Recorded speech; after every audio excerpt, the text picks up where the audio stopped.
Thanks everyone for coming out this morning. This is kind of a big day we've been looking forward to for a long time. It seems like a day that seemed like a long ways away when we first started this, but glad to see this project finished. I think it's a tremendous asset to the area, what we have here with the history. So before I start, we do have cookies and water over there. Please go utilize that. That bottled water was donated by Guarantee State Bank, and then cookies from Subway, so please go grab those. First off, I'd like to thank the people that probably have been just as big a part of this as anyone, and that's the board. And that's John Cashat, Sheila Paxson, Linda Clover, Randy Dubert, Clint Miller, Sharon Sawfield, Jay Rao, and Lucille Heller. When we first got going on this project, it was just an idea. Things got going, but it was really this group's knowledge and their expertise on the area. You know, the people that they know. I would have never been able to complete something like this without all their help. So if you would just put your hands together for them.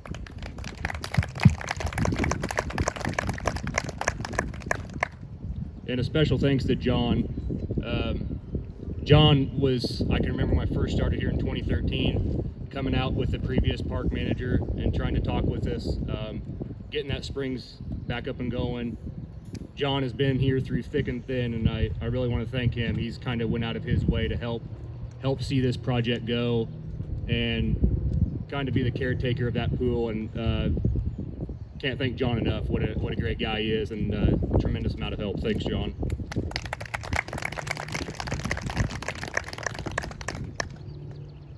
When we put this grant together through the Dane G. Hansen Foundation, we spent a lot of time on that, and a lot of time and thought went into it, and can't thank all these people enough for their help.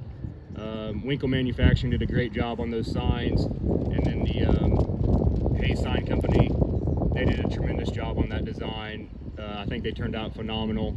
I think something that's going to truly last a long time out here. And we're really going to take a good look at that pool and take care of it. The history is so rich here that I think it's so unique. People will truly stop by here and visit our area because of it. So thank you all for coming out. It's great to see a good crowd out here, maintaining your distance, of course. But thanks for coming out. God bless you. Thank you, Tyler. As Tyler said, we want to welcome all of you. For the WCA, today is a real celebration. We started in 2017 with the ideas of improving the park and remembering our Waconda Springs history. So in 2018, we were able to open the Visitor Center just across the way, and we invite you to go there today. It will be open now and after the program. And then also, in order to be able to do this project, we felt like it was a larger project, so we had to wait and actually make it our second project. And opening it this year in 2020, we feel is really significant after our organization is only 3 years old. So we're super excited about that today. Our mission has been to revive the unique history of our Solomon Valley and share it with our children, our residents, and also visitors to the area. By doing so, we have improvements to the state park. We are also improving the quality of life for our local people, but also causing economic growth to our area. We have thank yous to give, and Tyler started giving some of those. We could not have completed this project without the support of two foundations. The Dane G. Hansen Foundation granted us $20,000 to repair the pool and the plumbing that goes to the pool, and then also to pay for the signs that are educational up to the replica. So we feel like we actually have a nice attraction now that people can enjoy. So they couldn't have someone here. When I called there yesterday, Logan had another outbreak of COVID also, so she said, nobody's coming. Besides that, we have the Solomon Valley Community Foundation to thank. They provided a grant to buy the viewfinder and also to place a buoy in the lake to mark the location of the former Waconda Springs off to the west, okay? One glitch that we have is that there's a tree in the way. So we're going to work on that tree so that we can actually see it from the top of the springs. But we would like to recognize Colleen Eberly over here in the gold. Give a wave. She is director of the Solomon Valley Community Foundation. And then on our advisory board is Darcel McPeak. Where's Darcel? Okay. Darcel and Colleen, is there anyone else here from the board that you see? Okay, well, we thank our local community foundation because they added to what we were able to do up at the Replica. Besides that, Tyler mentioned Winkle Manufacturing. We have an awesome, creative, and generous person in Roy Winkle because we've taken more than one project from the park over to him and say, hey, Roy, could you do this? And sure enough, he comes up with an idea and then he creates it. And he donated all his labor to this project. So we appreciate Roy Winkle also and Winkle Manufacturing. And none of this would have been happening if we were not working hand in hand with the state park staff and Manager Tyler, bless her. He was complimenting other people for helping, but Tyler has been in on this project full blast from the very beginning. And he is actually serving on the board also. I don't know if you realized he was part of our board, but he is. When we started this project, I had no idea how many hours it would take to research the information and create the signs that we've created. Our sign committee was 3 of us board members, John Cachette, Tyler Blesher, and myself, but we could not have progressed without our resident historians. So I'd like to introduce Kyle Peterson from the Mitchell County Historical Society. He is the director, and also Steve Richardson over here. He is director of the Cocker City Hesperian Society. So they were both very important for getting the right information for our signs.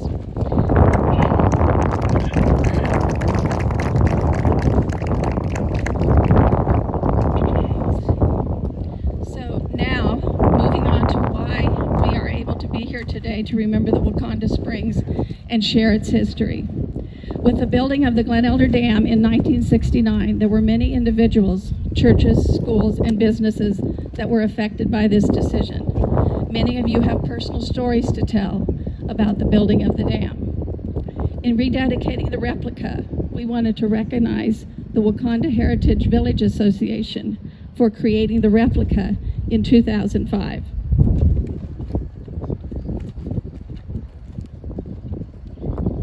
When I was studying for this to make the signs, I didn't really understand what the Waconda Heritage Village Association had really had as its goal, but they had a lot larger goal than just the replica.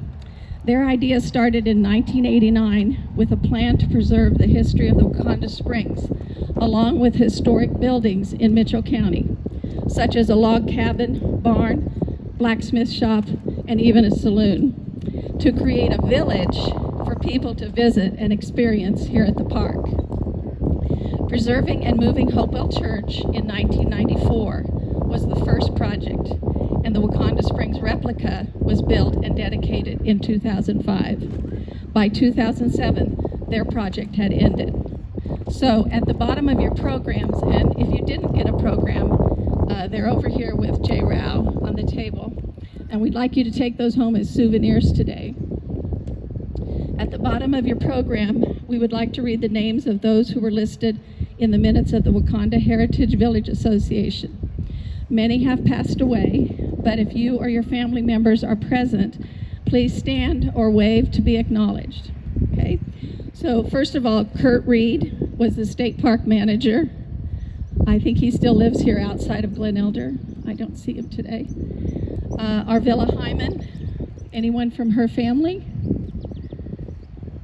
John Cachette, of course, has been working previously on the project and now has made sure that it's working again. So we appreciate John.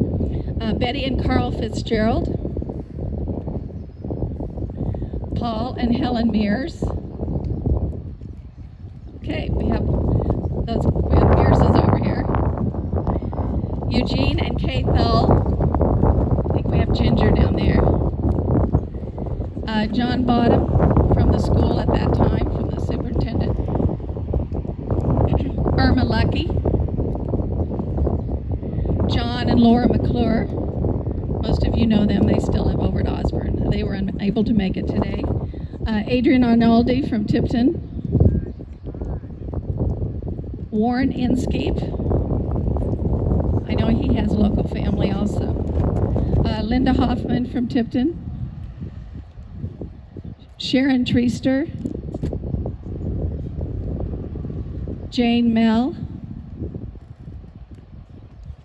And Mark and Janet Coster back here.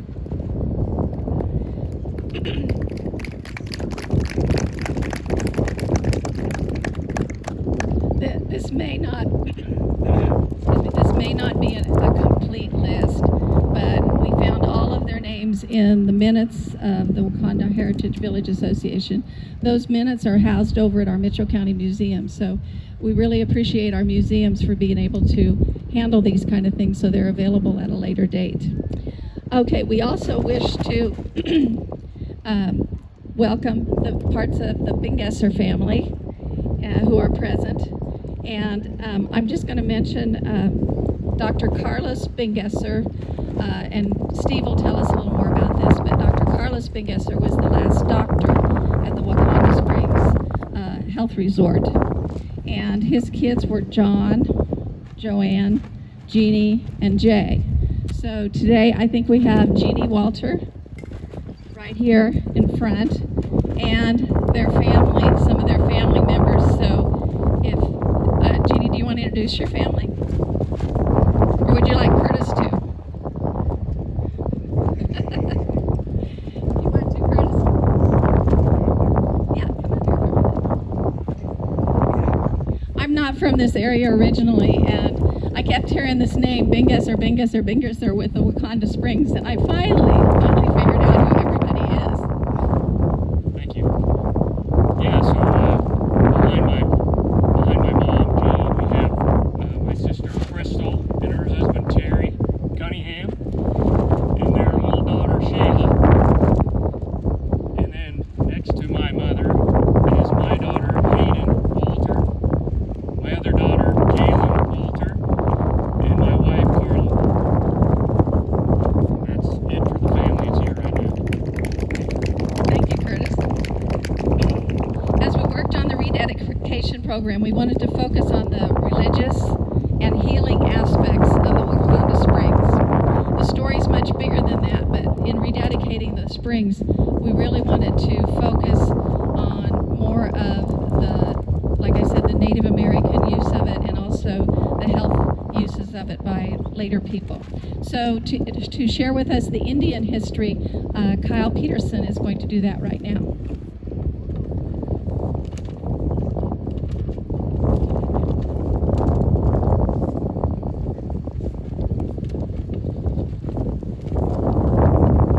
Good morning. The first thing I'd like to do is just thank Lucille and the Waconda Cultural Association along with the Glen State Park. It's just because of them that this has continued, and it promotes what our mission is at the Mitchell County Historical Society, which is preserving history, which is very important. It's not just a thing that needs to be shoved in a drawer somewhere. We believe that history needs to be living, it needs to be thriving, and by the turnout today and the circumstances, I think it's just fantastic. The first thing I'd like to say when we talk about Native history is that for what we have put together here, as far as what we followed as the history, is so condensed. And one thing that we really pushed was the fact that we're putting on QR codes on each of the signs, so that when you come up the sidewalk and you read the notations of the different tribes, you'll be able to click on those QR codes, and it'll bring up so much more information, which we can't touch on everything. There's 10 to 12,000 years of history that we slowly start to understand what that all means.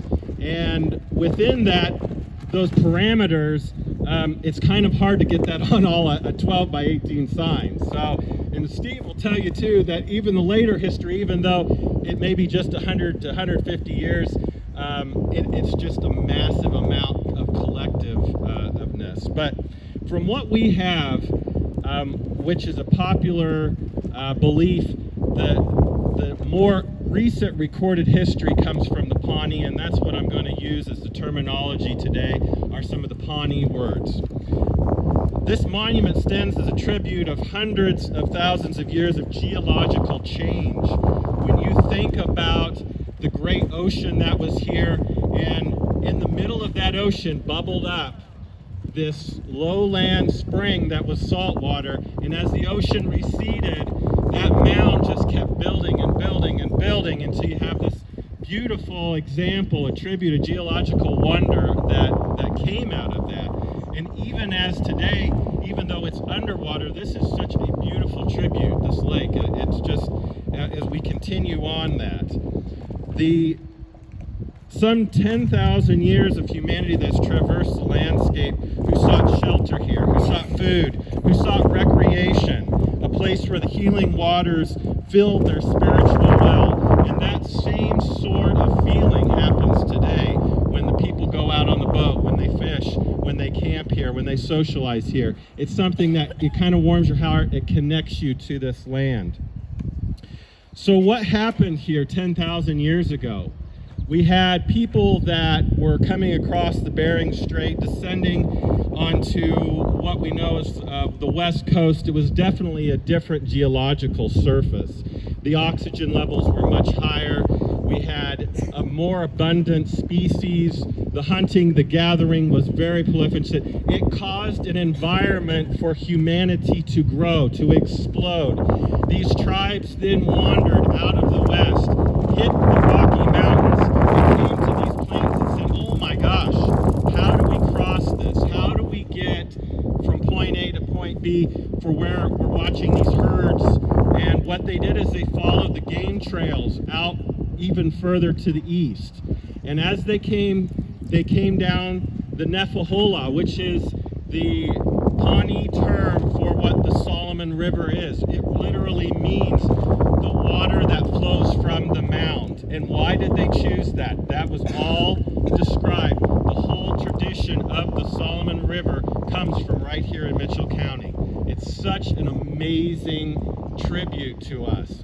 That fact that the natives felt that it was important enough to name their river from a source, and that source had such meaning that they called it a god, Waconda, which is the Pawnee term for a name for a god. And the Pawnee felt that it was so important that it became a spiritual center for them. Between 10,000 and 7,000 BCE, we have archaeological evidence of the Clovis points, the small flaked fluted dart classifications, which some of this terminology may not mean anything to you, but if you go and walk the trail and you look at the pictures, you're going to have a better understanding of what I'm talking about after this. The next period that's classified scientifically is the Archaic period. It's 7,000 BC to year 1. That's a large expansion. And when we talk about that, there is so little that can be gleaned from this era because so much geological change had happened. So many floods and droughts that continually ebbed and flowed over the land covered things quite a bit. And what we know is that there was an extinction period during that time. The mammoth, the mastodons all decided to die out. So humans now were banding together in tribes more collectively. They were hunting smaller game. Seeds were being collected, and that is number one because at that point, we know that this land became agricultural importance, which that agricultural importance is number one, and it's number one today here. It's quite a distinction. They were collecting, they were milling things, they were doing selective agriculture. They were the first to really really understand genetic modification. GMO, we think that's something that's modern today. It's not. It has been going on for thousands of years. And that whole sense has pushed humanity, the native tribes here, to thrive and grow. They blew up in their tribes out here, and that's where we see a lot of the distinctions of the individual tribes, their language, their social aspects, their art, all come to fruition. And where we find that, and if you look on our archaeology panel, you'll see that that all comes through the pottery that was done, the points that were made for the bow and arrows. They become much more refined during this period. And I think that we see the trade aspect more. And I say that kind of hesitantly because we do find evidence of other tribes, the stone that was brought here, the flints, the metates, the grinding stones. There's evidence in the archaeological digs, but we are not sure how they traversed through here quite yet. There definitely was trade, though, during this period. We also, during this period, the burials are so significant, and that is visual to this day. The big burial mounds that are along the Solomon River, where they would bring the bodies over thousands of years, and they have mounded up, and they lay the bodies down and just keep building. And then they got to a point where they decided they were going to burn the bodies up on stilts, and then the cremated remains would go down into the top of the mound. So many examples of those are still here in our county from that period. The next significant period is a lot smaller. It's from 1 to 1000. It's called the woodland or the early ceramic. Here we see the true agricultural practices, ones that they've already started, and they collected the seeds. They've refined the crops. We now see the corn that we see today came from the corn denivations that were coming from the natives of that time. The points, the pottery, just really phenomenal, more detailed, and then it's like they become widespread traders.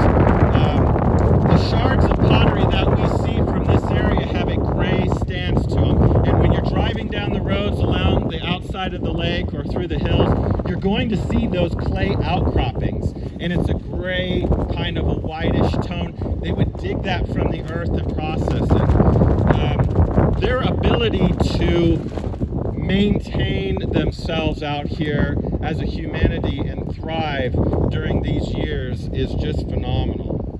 The next period is 1000 to 1500, the village gardener and middle ceramic period. The era that they really started to cultivate the wild crops of corn, squash, and beans.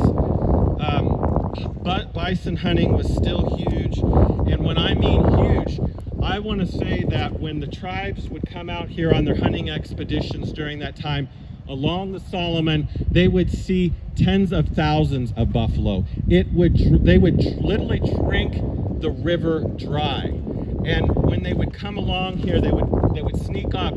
The tribes would sneak up on either side of the bluffs and ambush those, and they would provide enough meat for tens of thousands of people. We think about the villages that were out here. There's an archaeological one that's just phenomenal south of Beloit, where we know that 50 to 60,000 people lived. They had to feed those people, and that was their source. They still had the instinctive of the hunting, but they also had the farming. The next thing the next period was the proto-historic and the late ceramic period, which was 1500 to 1800. A much broader evidence of this exists today because the trade with the people that were coming from Europe, coming from Mexico, coming across through Canada, and across the United States. So there's archaeological evidence such as glass beads, chainmail, copper. They were smelting things back east and creating these iron objects. And those items were found out here along the Solomon River. So we know trade was very expansive from that time. The last period that we researched at the museum was the historic period, which is 1801 to today. And the significance there is that we see a culture, a nations that were put into a situation where they were melding now, truly becoming evidence of the United States. And that is from the French and the United States explorers, which we have, we've got 4 panels that are dedicated to those explorers. They brought a sense it's just a total different cultural feeling. And what I mean by that is they're here, they are trapping in a different way than the natives did. They are living in a different way. They are manipulating the land in a different way. So there's a couple things that happen that push the natives to a different existence. And the first one was smallpox. In 1842, the Pawnee had already been here for 1,000 years and made this their stronghold. The Springs itself was, like I said, a god to them. They believed that all of their totem animals lived in there. You know, the beaver, the turtle, the snake, that they would come here to worship and talk to them. They drank the waters for healing aspects. And what happened is that the interaction caused smallpox, and it took half their population. Think about that for a moment when we're out here, and think about half of your community being gone. What do? You have to band together with other tribes. You have to be able to survive, and that's what they did, and they moved off of this land. So by the 1850s and 60s, there was not the large tribes that we would have seen 1,000 years before. Some of the great explorers where we have our written traditions are like the Malay brothers. They were French trappers that came out here.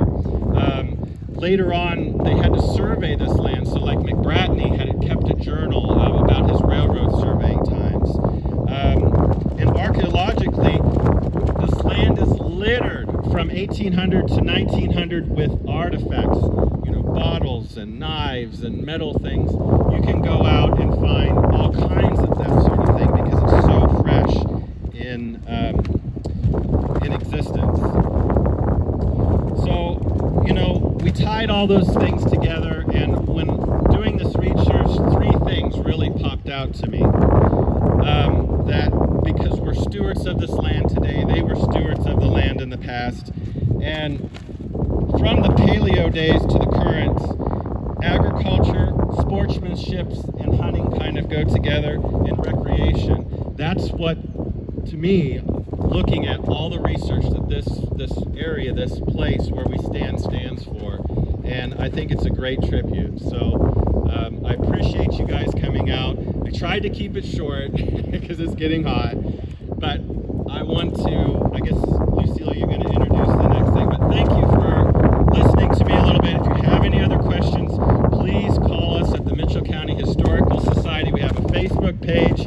Our number's in the telephone book, 738-5355. We have an email, mchistorical@yahoo.com. And we're excited about what's happening here. And feel free to come down and check us out. We're open by appointment. And we have a lot of research if you want to expand on any of these topics. So, thank you.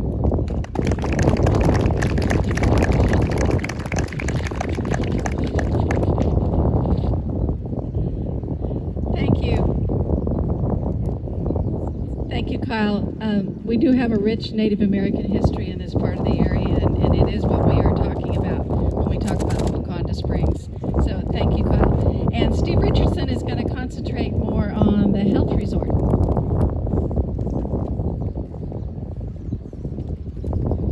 Good morning. The fate higher. Okay.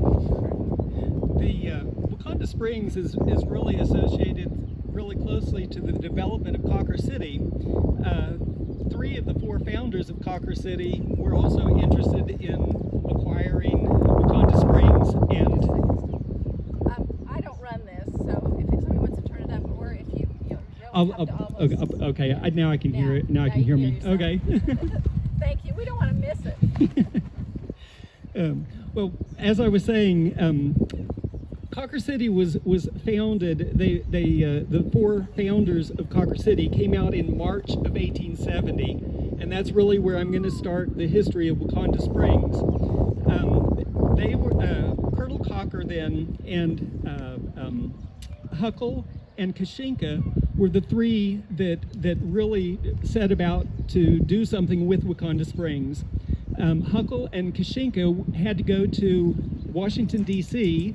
To find out how to acquire the land because it was under mineral rights. And so the other settlers who had tried to settle, make a homestead of the springs weren't able to because it had this special designation. Well, in Washington, D.C., they found out that they had to make a company, and each member of the company could only acquire 20 acres of land. So for the 160 acres, they had to have 8 investors. And they finally managed this in 1872. And that really is the beginning of Waconda Springs. Now, I'm going to, there were really 3 phases to the development of Waconda Springs. And this first phase is from when it was first acquired to the completion of the hotel. And that took 24 years, from 1870 to 1894. Then there was a second phase where they were trying to decide, is this going to be a pleasure resort or is this going to be a health resort?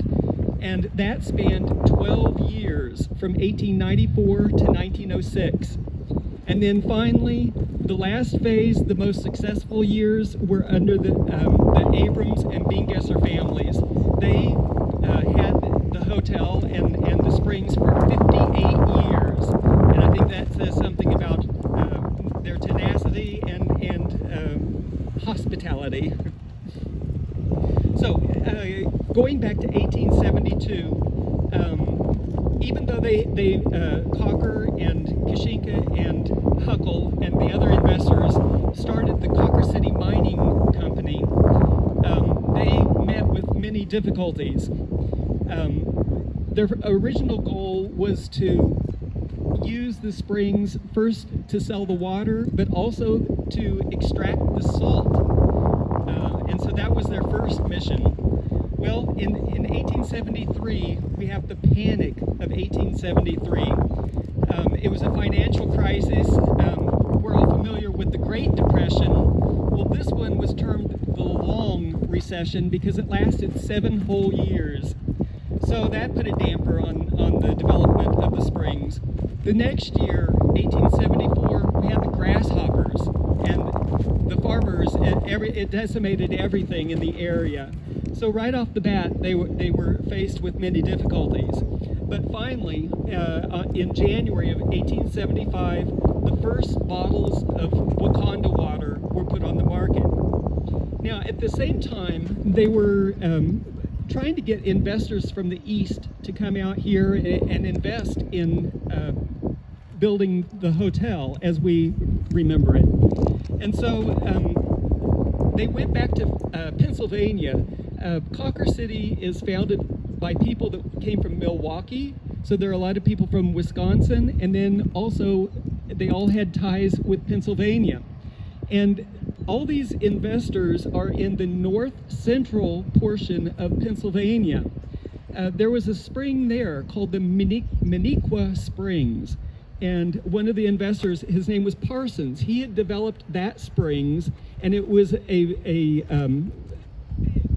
it was on a grand scale, and it was very, very important. And he was one of the major investors at the beginning. Unfortunately, Minnequa Springs was built all of wooden buildings, and an arsonist burned it down. And so that set back the project out here at Waconda Springs. So it took 5 whole years before a charter was made here in Kansas in March of 1880. And the investors then, there were 8 investors. The 4 that came from Pennsylvania was this Eli Burton Parsons, who had the Maniqua Springs. Then a Judge Aaron Dietrich from Williamsport, Virginia. He was a judge, quite wealthy man. Amos J. Missioner. Okay, he was involved in Watkins Glen. He and Parsons were partnered in developing Watkins Glen, and that is exactly 60 miles straight north of Maniqua Springs, on the other side of the border in New York. But they were very close together, and so Missioner and Parsons had an association before they got involved with Waconda Springs. Then the 4th investor was Horace Burton Strite, and he was actually from Minnesota. He was a representative, and at that time was in the Senate, the House of Representatives in Washington, D.C. Now the local investors, we had Kashinka and Huckle, who were both founders of Cawker City.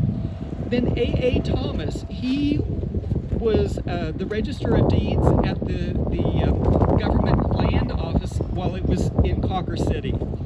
And then the last person that I just found out more information on, his name was Abram Waltman. Now he also came from Pennsylvania. He came from Skinner's Eddy, but is also in that area of Pennsylvania.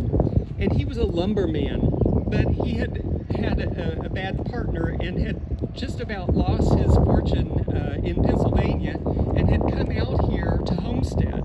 But he was the last of the 8 investors that I've been able to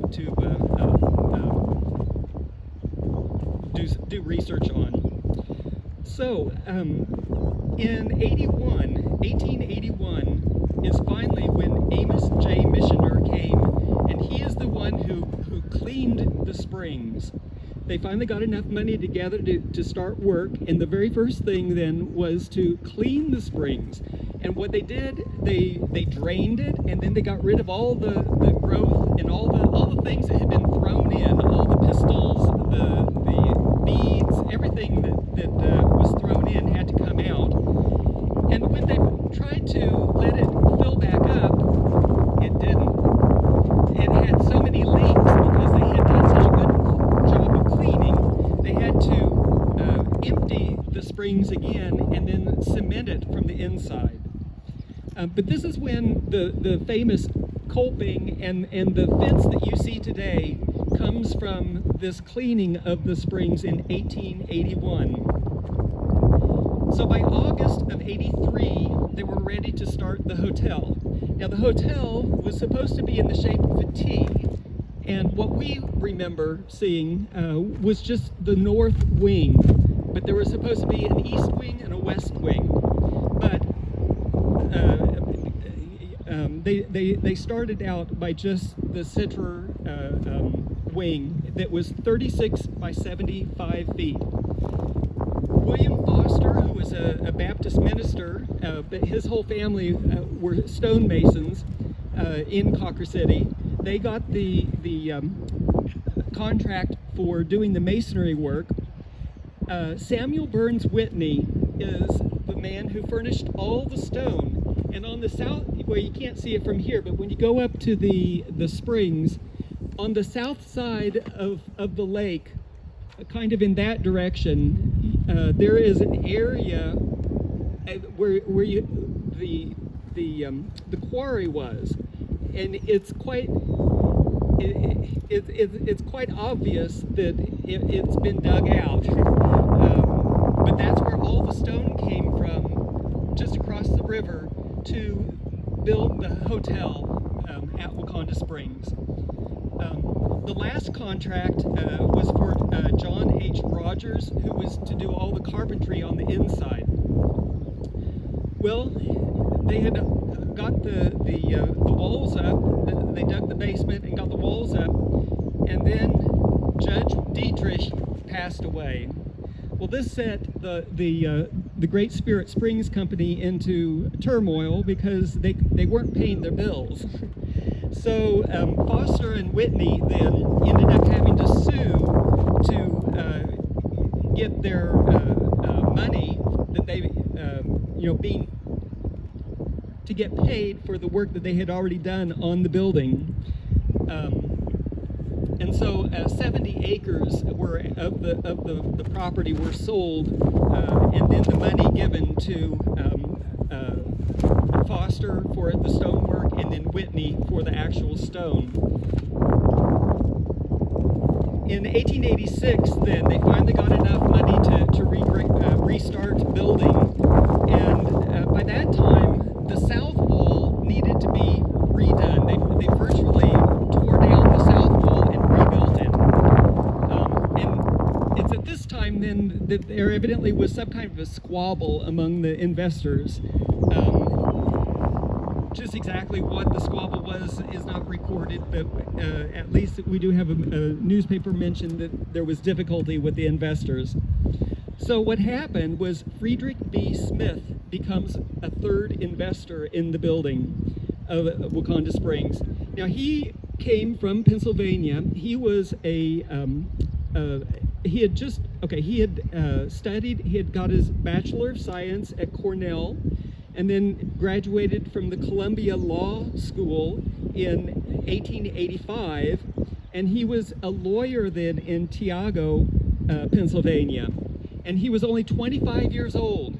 Can you imagine? When he became a third investor in the project here.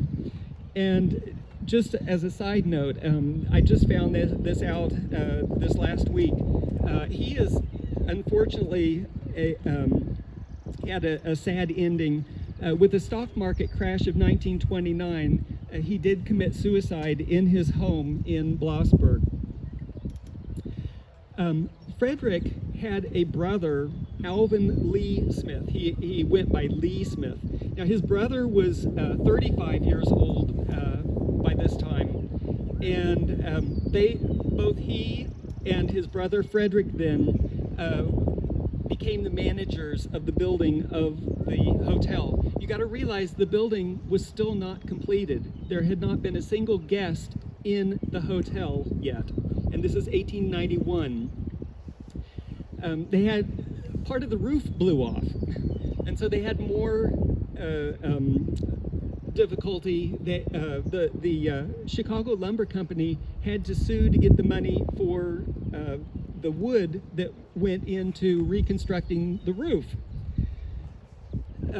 Finally, to satisfy the lumber company's lawsuit, the whole complex was sold at auction, and this Lee Smith bought the whole project for $3,600.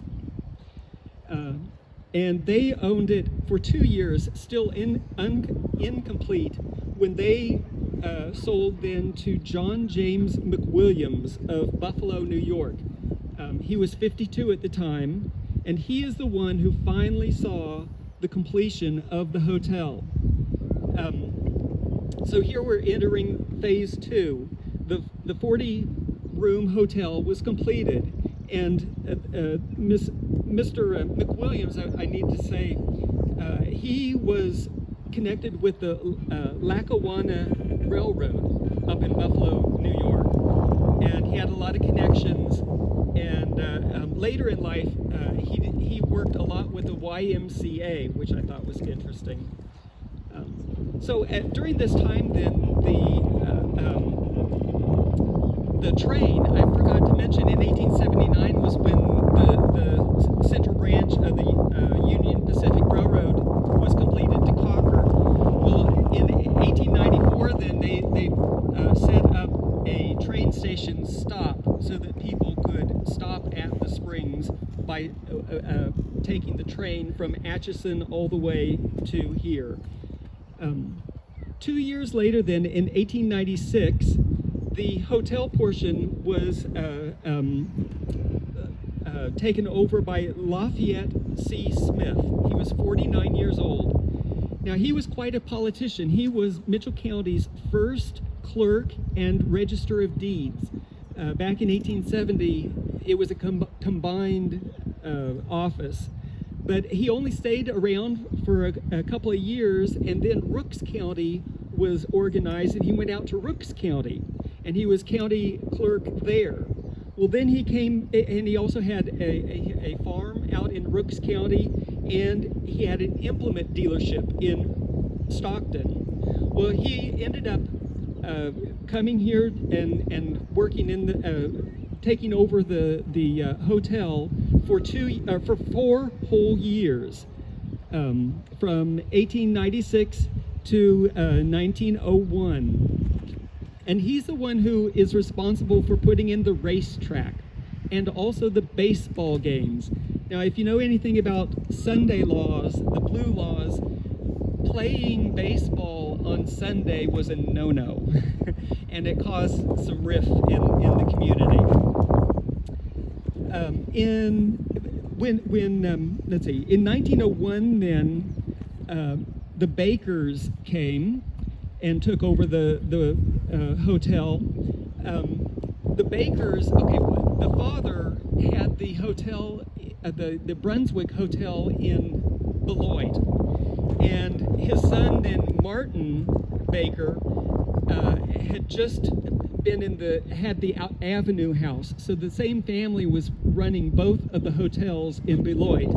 And just as a side, the youngest brother, T.B. Baker, is the one who became most famous as a hotel entrepreneur. If ever you go to Texas, there is a Baker Hotel at Mineral Wells in Texas, and that he had a whole line of hotels down in Texas, but that being the most famous one. The whole family practically is buried in Fort Scott, where of course they also had a hotel. Anyway, so Martin, they called him Mitt. Mitt Baker and his wife then had the hotel for 2 years. And it was while he was here that they built the dance pavilion. They then, that was also the year that Williams Jennings Bryan was a guest speaker out at Lincoln Park, and so he came to a reception at the Springs. They are also the ones who built the sewage plant, and if you understand what the Waconda Water did, having a sewage plant was actually a pretty good thing, especially if you live downstream. So that was a big advance. The Bakers left here and went to Kingfisher, Oklahoma. And so Lieutenant Jacob Alfred Lowe and his son Russell took over the ownership of the hotel.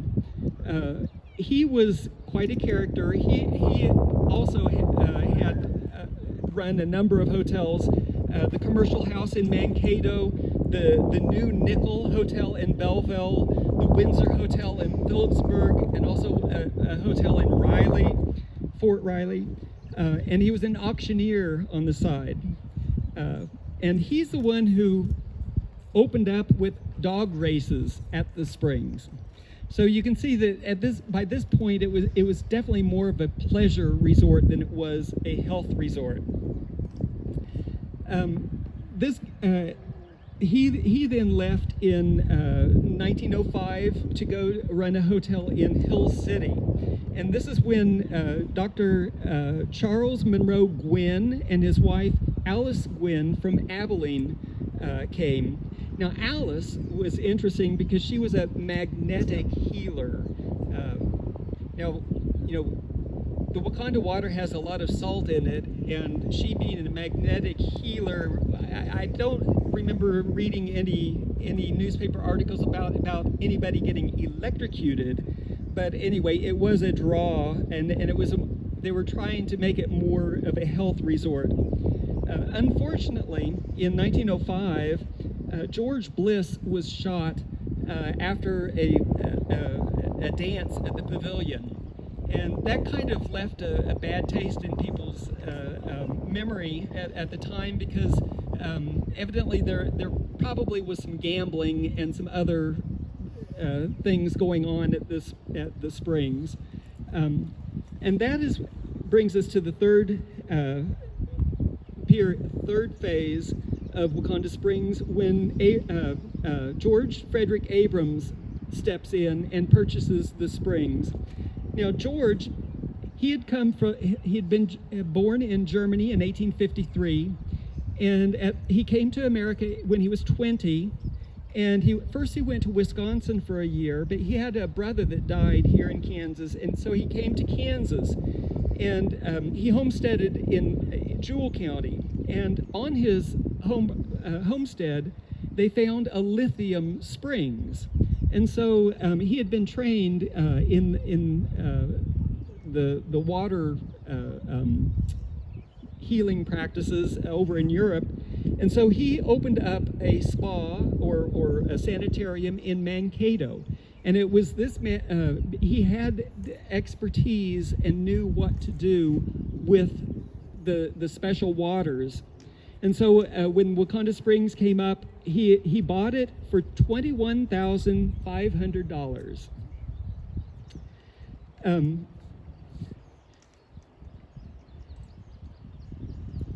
The next year, 1907, is when his daughter then, Anna, marries Karl Bingesser.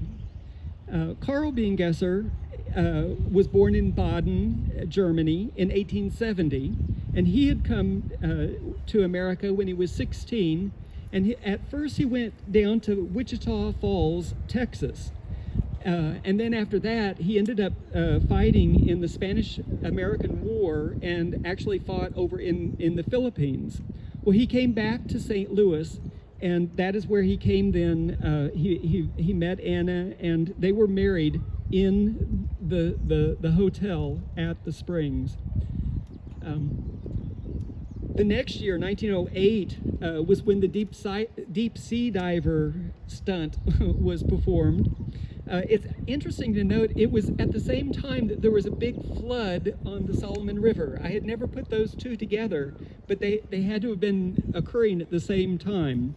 But it was quite a publicity stunt, and people still think today that the springs was bottomless, because the diver, once he got in, he kept pulling on his breathing apparatus, so that when he came back up, he said he never reached the bottom. In 1909, then, the little baby Carlos Frederick Bingesser is born.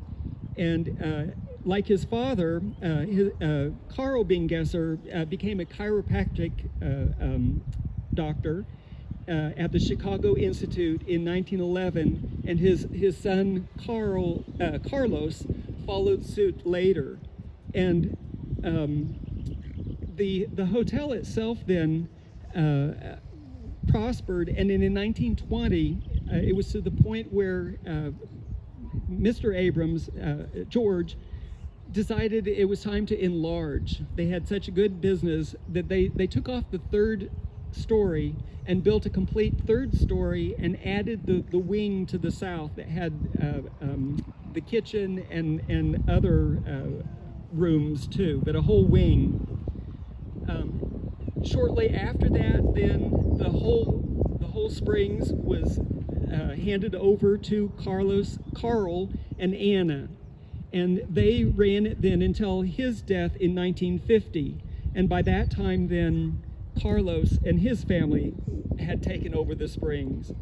And unfortunately, the 70-year story of Waconda Springs came to a close on July 23rd, 1964, when the entire hotel sanitarium was condemned, and the items in the hotel had to be sold, and salvage work was done. But the last kind of indignity was that the hotel itself was bulldozed into the Springs to cap it, for fear that the salt water would spoil then the fresh Waconda Lake, the fresh water in Waconda Lake. So that all of this information, if you're interested, we have books available at the kiosk over here, And I'm just so thankful that y'all came out today. And be sure to read all the signs as you go up to the springs. A lot of the stuff that I mentioned today is not on the signage. These are the things that I wanted to tell you about that aren't on the panels that we have put up at the on the walkway.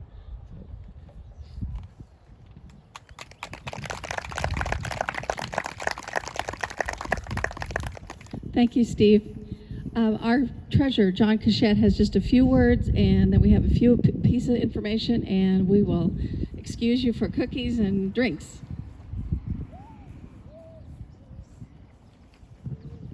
Yeah, dang few words. Just want to tell you that we would sure like to have more members in our association. Dues are $25 a year, and about all you get out of it's an annual report, but there's a lot of us that are old that need replaced in the next few years, so anybody that would like to join us, we'd like to have you. The events that are coming up, and these have happened in the past, but on October the 3rd, everything willing, virus and so forth, we're going to have an Indian festival. Sharon Sawfeld is putting a lot of effort into that.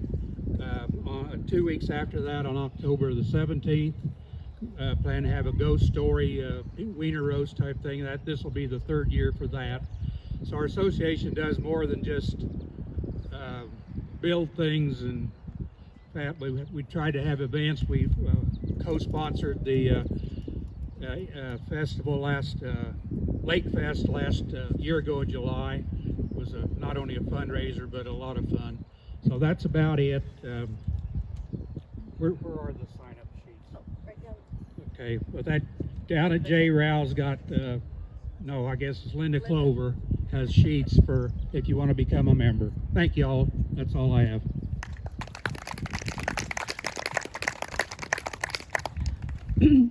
I've been looking for pictures of the Waconda Springs at different times of the year. So I want to tell Julia Raby, thank you for taking a picture that was perfect for the top of your program. She and her husband hiked up there earlier this spring, and that one came from her. The authors down there are Steve Richardson, Lara Ketter from Tipton. Her father was Darrell Miller, so he has a book on the Solomon River Valley down there that she's updated. They're available on Amazon, and Linda Clover is hosting Sharon Keister's book from her grandmother, Ava Gentleman. So those are books that are available to you, and we hope you enjoyed this, and please enjoy refreshments and walk the springs anytime. Thank you.